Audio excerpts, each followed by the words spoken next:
रात के अंधेरे में दिल्ली की सड़कों पर सन्नाटा पसरा है और संसद भवन के अंदर की लाइटें अभी भी जल रही। कुछ लोग जाग रहे हैं और सिर्फ जाग ही नहीं रहे बल्कि भविष्य लिख रहे हैं। ये कहानी है 2029 की और ये कहानी है उस कुर्सी की जिस पर बैठने का सपना हर बड़ा नेता देखता है, यानी भारत का प्रधानमंत्री। लेकिन सवाल ये है, क्या 2029 में फिर से वही चेहरा देखेगा या फिर इस बार कहानी बदल जाएगी? भारत की राजनीति सिर्फ चुनाव से नहीं होती, बल्कि ये होती है समाज, जाति, धर्म, विकास और छवि का। और इनका एक ऐसा मिश्रण होता है जिसे समझना आसान नहीं, क्योंकि यहाँ पर सिर्फ काम नहीं चलता, यहाँ पर इमेज चलती है। और 2029 की लड़ाई में 6 सबसे बड़े चेहरे सामने दिखते हैं, जिसमें फर्स्ट नंबर पाता है नरेंद्र मोदी, सेकंड योगी आदित्यनाथ, अमित शाह, राघव चड्ढा, नितिन गडकरी और राहुल गांधी। लेकिन इन नामों के पीछे सिर्फ लोग नहीं, पूरी की पूरी रणनीतियां। जब प्रधानमंत्री की बात होती है तो सबसे पहला नाम आता है नरेंद्र मोदी, क्योंकि 2014 में पूर्ण बहुमत, 2019 में और भी बड़ा बहुमत और 2024 में फिर सत्ता, मतलब 15 साल लगातार सत्ता में रहने का रिकॉर्ड बन सकता है। लेकिन अब इन पर सबसे बड़ा सवाल उठ रहा है उम्र का, क्योंकि 2029 में नरेंद्र मोदी का उम्र लगभग 78 वर्ष की हो जाएगा। अब यहाँ पर एक दिलचस्प बात है, क्योंकि भाजपा के अंदर अनौपचारिकता एक नियम माना जाता है कि 75 साल के बाद नेताओं को सक्रिय राजनीति से हटाया जाता है। तो क्या ये नियम मोदी जी पर भी लागू होगा? सच्चाई है, नहीं भी हो सकता, क्योंकि मोदी सिर्फ नेता नहीं, वो पूरी पार्टी की पहचान है। भारत की जनता 2 हिस्सों में बटी हुई है, जिसमें पहला वर्ग नरेंद्र मोदी के बारे में कहता है कि वो एक मजबूत नेतृत्व है, अंतर्राष्ट्रीय छवि उनका बहुत ही मजबूत है और फैसले लेने की क्षमता उनमें काफी ज्यादा है। और वहीं दूसरा वर्ग का कहना है कि इनके शासन काल में बेरोजगारी बहुत ज्यादा बढ़ गई। सेकेंड, इनके शासन काल में महंगाई भी बढ़ी और लोकतंत्र पर सवाल, यानी कि वोट चोरी जैसे अफवाह। लेकिन एक बात साफ है कि आज भी मोदी सबसे बड़े चुनावी चेहरा है। अगर वो चुनाव लड़ते हैं तो रणनीति कुछ ऐसी हो सकती है: राष्ट्रीय सुरक्षा को बड़ा मुद्दा बनाना, विकास प्लस इंफ्रास्ट्रक्चर जैसे कि highway, train, digital etc। Third, विपक्ष को कमजोर दिखाना। एंड फोर्थ, खुद को अनुभवी नेता के रूप में पेश करना। और सबसे बड़ा हथियार है व्यक्तिगत ब्रांड। लेकिन कहानी यहीं पर खत्म नहीं होती, क्योंकि हर राजा के बाद एक उत्तराधिकारी होता है और भाजपा के अंदर सबसे मजबूत नाम आता है योगी आदित्यनाथ का, जो कि उत्तर प्रदेश भारत की राजनीति का दिल है। और जो यूपी जीतता है वो दिल्ली के करीब पहुंच जाता है। और यूपी के मुख्यमंत्री है योगी आदित्यनाथ, जिनका ताकत है हिंदुत्व की मजबूत छवि, सख्त प्रशासन, अपराध पर कार्रवाई की इमेज और यूपी में लगातार पकड़। और सबसे बड़ी बात, उनका अपना अलग वोट बैंक बन चुका है। अब बात करते हैं जाति समीकरण पर, क्योंकि भारत में जाति अभी भी चुनाव तय करती है और यूपी में ऊंची जाति प्लस कुछ ओबीसी एंड सेकेंड है हिंदुत्व की राजनीति। योगी इस समीकरण को अच्छे से संभालते हैं। वहीं 2029 के लिए योगी की रणनीति है, अगर मोदी पीछे से हटते हैं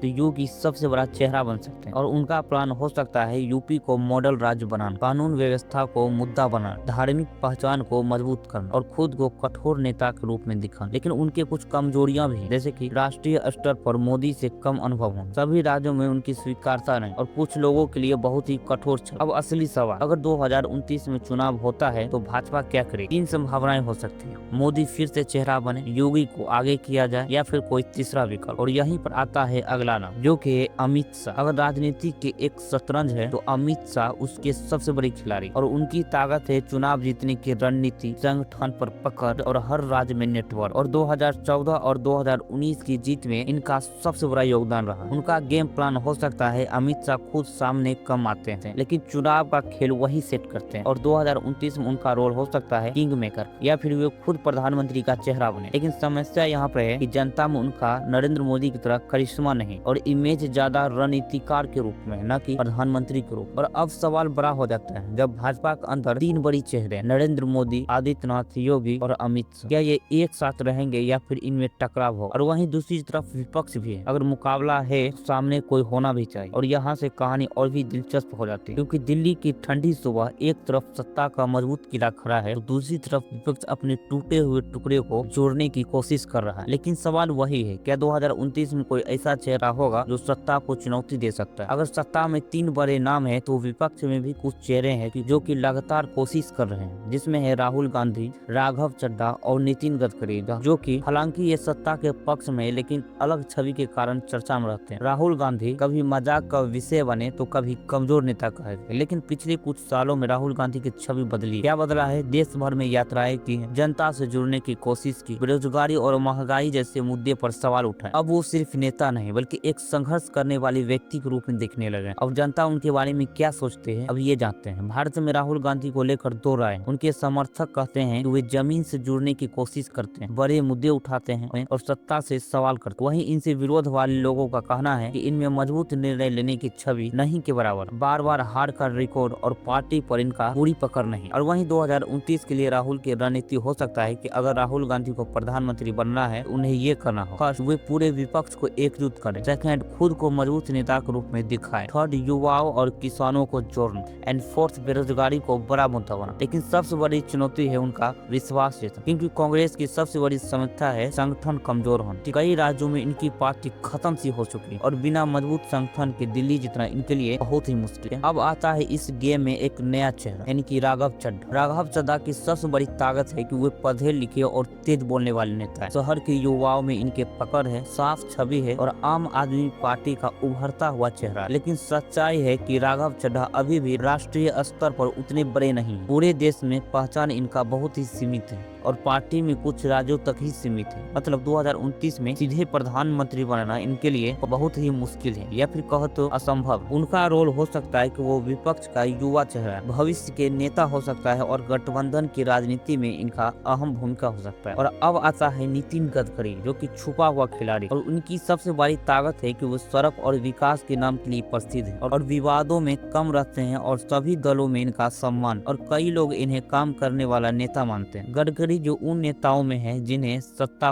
पक्ष भी पसंद करते हैं और विपक्ष में भी इनका सम्मान, और यह बहुत ही दुर्लभ बात है। लेकिन इनका भी कुछ समस्या है, जैसे कि प्रधानमंत्री बनने के लिए सिर्फ काम नहीं बल्कि जनता में बड़ी पहचान चाहिए, और इनके पास वह चुनाव करिश्मा कम है। पार्टी उन्हें मुख्य चेहरा बनाएगी या नहीं यह भी सवाल, इसलिए इनका भी संभावना कम है। लेकिन अगर पार्टी अंदर से बदलाव चाहती है तो वो समझौता उम्मीदवार बन सकते हैं। अब तस्वीर साफ होने लगी है कि सत्ता पक्ष में मोदी, योगी या फिर शाह, और विपक्ष में राहुल गांधी, क्षेत्रीय दल प्लस नए चेहरे। लेकिन विपक्ष की सबसे बड़ी समस्या है एकता की कमी, क्योंकि भारत में विपक्ष बिखरा हुआ, अलग अलग दल है, अलग अलग नेता और अलग अलग विचार, और अगर ये एक नहीं हुए तो 2029 का चुनाव एक तरफा हो सकता है। अब बात करते हैं उस चीज की जो अक्सर पर्दे के पीछे रहते हैं, यानी कि जाति गणित। चुनाव में कई जगह वोट इस आधार पर पड़ता है, ऊंची जाति, पिछड़ा वर्ग, दलित और मुस्लिम। हर नेता अपनी रणनीति इसी हिसाब से बनाता है। भाजपा का समीकरण है ऊंची जाति प्लस ओबीसी, और सेकंड हिंदुत्व की पहचान, यही उनकी सबसे बड़ी ताकत है। वहीं विपक्ष का समीकरण है दलित, मुस्लिम प्लस कुछ ओबीसी। अगर ये जुड़ जाए तो बड़ा उलटफेर हो सकता है। लेकिन दिक्कत ये है विपक्ष में कि नेता ज्यादा है, आपसी टकराव है और सीटों का बंटवारा मुश्किल है, इसलिए जाति का गणित होते हुए भी वोट जुड़ नहीं पाता। अब तक जो तस्वीर बनती है कि फर्स्ट अगर मोदी मैदान में आते हैं तो मुकाबला कठिन, अगर नया चेहरा आता है तो चुनाव खुला हुआ है, और अगर विपक्ष एकजुट हुआ तो बड़ा बदलाव हो सकता है। अब सबसे बड़ा सवाल, क्या 2029 में चुनाव सिर्फ नेता पर होगा या फिर मुद्दों पर, जैसे कि बेरोजगारी, महंगाई, विकास या फिर शिक्षा,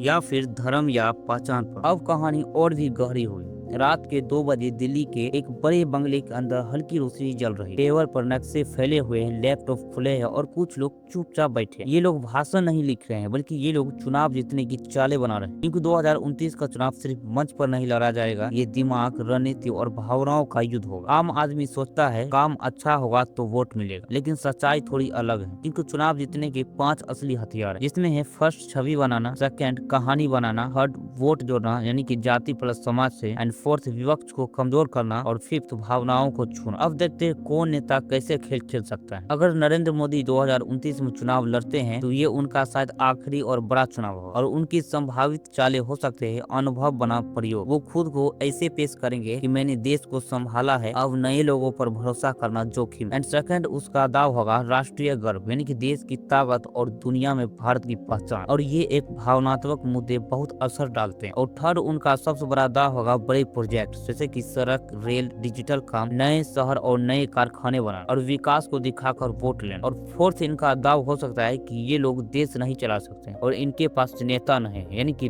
डर और तुलना दोनों का इस्तेमाल कर। लेकिन खतरा भी है, क्योंकि लंबे समय किसी सत्ता से बेरोजगारी का मुद्दा और युवा वर्ग का गुस्सा, अगर ये बढ़ गया तो खेल पलट सकता है। और वहीं अगर योगी आदित्यनाथ को आगे लाया जाता है तो रणनीति पूरी तरह से बदल जाएगी, क्योंकि इनका प्रथम दाव होगा कठोर शासन, कानून तोड़ोगे तो सजा मिलेगी, नहीं। अपराध पर सख्ती, मजबूत नेता की छवि। सेकंड, धर्म और पहचान, धार्मिक भावना को मजबूत करना और बहुसंख्यक वोट को एकजुट करना। थर्ड दाव होगा इनका, देखो हमने अपने राज्य में क्या किया, और इनके लिए भी कुछ खतरा है, जैसे कि देश के हर हिस्से में ये स्वीकार नहीं, और कुछ लोग बहुत ही कठोर मानते हैं, और इससे विपक्ष को मौका मिल सकता है। एंड अगला बड़ा चेहरा आता है अमित शाह। अमित शाह खुद सामने कम आते हैं, लेकिन चुनावी मशीन इनके हाथ में होती है, और इनकी सबसे बड़ी दाव में से फर्स्ट दाव है सीटों का गणित। कहाँ कौन सा उम्मीदवार बैठाना है, किस जाति को टिकट देना है, हर सीन पर इनकी अलग रणनीति रहती है। सेकंड दाव है इनका विपक्ष छोड़ना, छोटे दलों को साथ लाना और विरोधी नेताओं को कमजोर करना। और इनका थर्ड सबसे बड़ा दाव है बूथ स्तर पर पकड़, यानी कि चुनाव सिर्फ बड़े भाषण से नहीं बल्कि छोटे छोटे वोट से जीता जाता है। अब विपक्ष की भी चालें,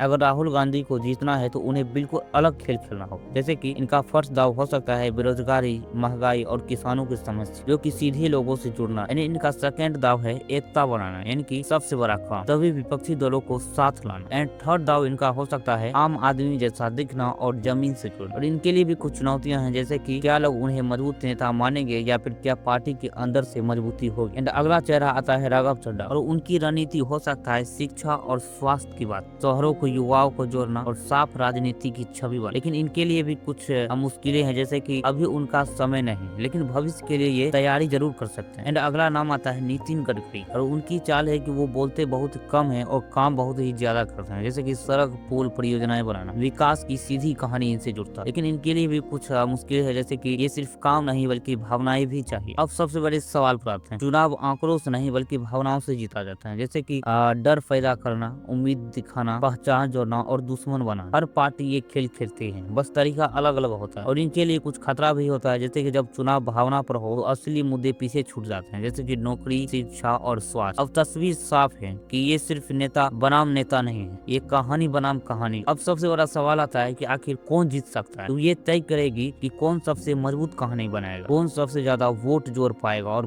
कौन जनता की भावना को पकड़ पाएगा। अभी तक हम समझे हैं कि मोदी अनुभव और छवि पर चुनाव जीतते हैं, योगी कठोर नेतृत्व और पहचान पर, शाह रणनीति से खेल पलट सकते हैं, और राहुल मुद्दों और एकता पर दाव लगाएंगे, और वहीं बाकी नेता अपनी जगह बनाने की कोशिश ही करेंगे। और अब हम जानेंगे कि 2029 का जाति गणित पूरा विस्तार से, कौन सी जाति किसके साथ जाएगी और कौन सा राज्य किसे बना सकता है प्रधानमंत्री, और वो सच्चाई जो हर चुनाव में छिपाई जाती है। तो रात गहराती जा रही है, लेकिन इस बार कहानी दिल्ली की नहीं गाँव की गलियों की है, जहाँ चुनाव भाषण से नहीं बल्कि जाति के हिसाब से तय होते हैं। आप मंच पर बड़े बड़े वादे सुनते हैं, लेकिन असली फैसला चुपचाप गांव के चौपाल में होता है, क्योंकि भारत में चुनाव का सबसे बड़ा सच जाति आज भी वोट तय करती है, चाहे कोई माने या फिर न माने। हर पार्टी, हर नेता अपनी रणनीति जाति के हिसाब से बनाता है। भारत का वोट मोटे तौर पर इस हिस्सों में बांटा होता है, ऊंची जाति, पिछड़ा वर्ग यानी कि ओबीसी, दलित यानी कि अनुसूचित जाति, आदिवासी और मुस्लिम वोट। अगर खेल ये है तो कौन किसे जोड़ पाता है। अगर हम देखें तो नरेंद्र मोदी, योगी आदित्यनाथ और अमित शाह की रणनीति को एक पैटर्न में साफ दिखता है। परंपरागत रूप से ऊंची जाति का समर्थन, साथ में ओबीसी को जोड़ने की कोशिश। मोदी जी खुद ओबीसी वर्ग से आते हैं, इससे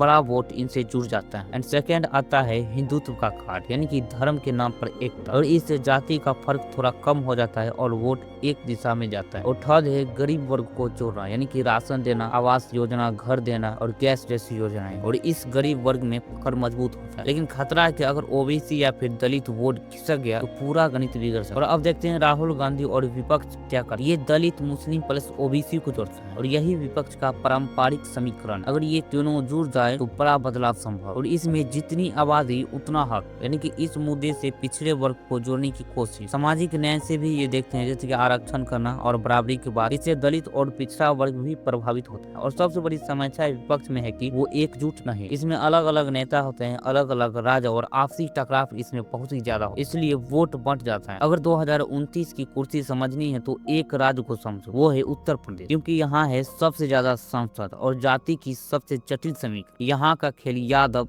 कुर्मी, दलित, ब्राह्मण, ठाकुर, मुस्लिम, यानी कि हर समूह का अपना असर। योगी आदित्यनाथ ने ऊंची जाति प्लस कुछ ओबीसी और हिंदुत्व के जरिए वोट जोड़े, इसलिए यूपी में इनकी मजबूत बहुत ही अच्छी। और वहीं विपक्ष की यहाँ पर कोशिश रहता है यादव, मुस्लिम प्लस दलित, यानी कि गठबंधन बनाकर मुकाबला करना। अगर ये जुड़ गया तो बड़ा उलटफेर हो सकता है। बिहार और यूपी का छोटे बदलाव पूरे देश का परिणाम बदल सकते। यदि कोई नया चेहरा युवा, नौकरी, शिक्षा, विकास पर वोट मांगते हैं, जैसे कि राघव चड्ढा जैसे नेता प्रभाव डाल सकते हैं, क्योंकि यहाँ पर जाति प्लस परंपरा, स्थानीय नेता का असर, यह पुरानी राजनीतिक अभी भी मजबूत है, लेकिन यह धीरे धीरे बदल रहा है क्योंकि युवा जाति से ऊपर सोच रहे हैं, रोजगार बड़ा मुद्दा बन रहा है और सोशल माध्यम से जानकारी बढ़ रही है। लेकिन अभी भी जाति का असर बहुत बड़ा है, खासकर गाँवों में। अब सबसे बड़ा सवाल है कि आखिर प्रधानमंत्री कौन बनेगा, ये कौन तय करेगा? तो इसका जवाब है ओबीसी प्लस दलित वोट, क्योंकि जो इन दोनों को जोड़ लेगा वही 2029 में जीतेगा। अगर सत्ता पक्ष ओबीसी पकड़ लेता है तो जीत मजबूत, अगर विपक्ष दलित प्लस ओबीसी को जोड़ लेता है तो बड़ा उलटफेर हो सकता है। अगर वोट बंट गया तो फिर फायदा सत्ता पक्ष, यानी कि जाति 2029 का सबसे बड़ा फैक्टर। यूपी और बिहार सबसे अहम राज्य, ओबीसी और दलित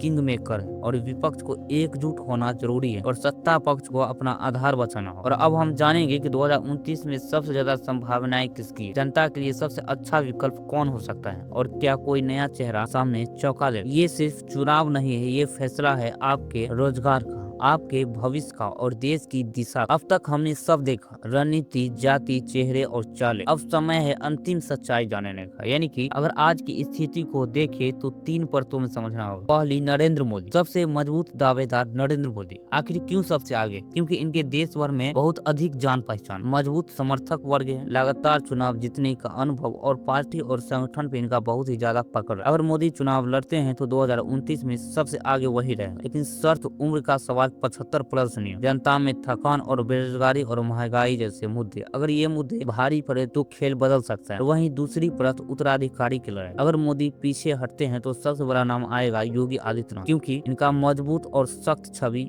यूपी जैसे बड़े राज्य पर पकड़ और एक खास विचारधारा के वोट को जोड़ने की क्षमता। लेकिन इनमें भी कुछ खतरा है, जैसे कि पूरे देश में स्वीकारता नहीं है और विपक्ष उन्हें कठोर बताकर घेर सकता। और तीसरा नाम आता है अमित शाह, जो कि खुद सामने आए या किसी और को आगे करे, चुनाव रणनीति तय करता है। वो किंग भी बन सकते हैं और किंग मेकर भी। और तीसरा सबसे बड़ा चेहरा आता है राहुल गांधी। क्या वो जीत सकते हैं? क्या वो पीएम बन सकते हैं? बन सकते हैं, लेकिन सिर्फ एक शर्त पर, कि अगर पूरा विपक्ष एकजुट हो जाए, सभी दलों को साथ लाना, बेरोजगारी और महंगाई को बड़ा मुद्दा बनाना और खुद को मजबूत नेता के रूप में साबित कर। अगर ये नहीं हुआ तो फिर मुकाबला एक तरफा हो सकता है। अब आते हैं नितिन गडकरी पर। क्यों खास है? क्योंकि काम करने की इनकी छवि एक कम विवाद और सभी पक्षों में इनका सम्मान है। लेकिन सच्चाई ये है कि राजनीतिक सिर्फ काम से नहीं चाहता, करिश्मा भी चाहिए और नया भविष्य। राघव चड्ढा जैसे नेता, जिनका वीडियो आजकल इंस्टाग्राम और यूट्यूब जैसे प्लेटफॉर्म पर बहुत ही ज्यादा वायरल हो रहा है, लेकिन फिलहाल इनका अभी पीएम बनने का बहुत ही कम चांस है, लेकिन भविष्य में बन सकते, क्योंकि शहरों और युवाओं पर इनका प्रभाव है। अब बात करते हैं कि आखिर जनता क्या चाहती है। तो साधारण आदमी को चाहिए कि वो रोजगार, सस्ती जिंदगी, अच्छी शिक्षा, बेहतर इलाज, सुरक्षित माहौल को चुने और जो नेता ये सब दे उन्हीं को वोट, धर्म, जाति और भावनाओं को न दे। सबसे जरूरी बात है कि जनता के लिए सबसे अच्छा क्या होगा, क्योंकि कोई भी नेता परफेक्ट नहीं है, हर किसी में ताकत और कमजोरी होती है। आपको देखना चाहिए कि कौन रोजगार दे सकता है, कौन शिक्षा और स्वास्थ्य सुधार सकता है, कौन देश को जोड़ सकता है और किसके फैसले का असर लंबे समय तक अच्छा हो। और जब आप वोट देने जाए तो नाम नहीं, काम देखिए, भावना नहीं, भविष्य देखिए और जाति नहीं, देश देखिए। 2029 में कौन प्रधानमंत्री बनेगा ये आज तय नहीं होगा, लेकिन एक बात तय है कि अगर जनता जागरूक हुई तो देश सही हाथ में जाएगा और अगर नहीं तो वही होगा जो हर बार होता है। तो आज के लिए इतना ही। आपको क्या लगता है कि 2029 में कौन प्रधानमंत्री बन पाए? कमेंट में हमें जरूर बताइए। तो आगे इसी प्रकार के वीडियो देखने के लिए इस चैनल को सब्सक्राइब कर ले। जय हिंद, जय भारत, वंदे मातरम।